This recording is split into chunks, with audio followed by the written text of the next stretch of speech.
Welcome to Luca and Miguel. Enjoy the video. You begin by getting OneDrive running and signed in. Do this now. Once signed in, check storage and turn on Files on Demand if you want placeholders. Next, pick the exact PC folder to sync, desktop, documents, pictures, or a custom folder. Decide now.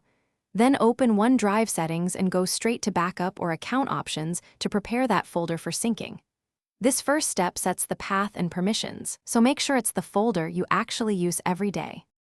Once done with sign in, open OneDrive settings and choose Backup right arrow Manage Backup to add desktop, documents, or pictures.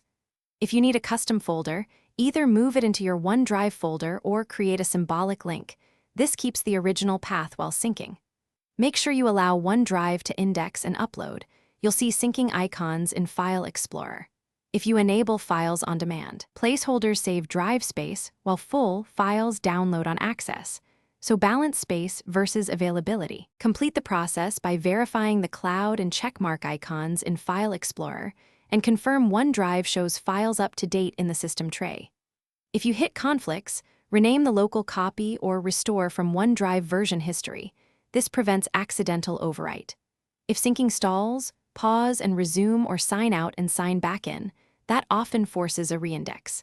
And if all else fails, restart OneDrive after checking for Windows and app updates. This fixes. Thanks for watching and please subscribe. It's the best investment you'll ever make.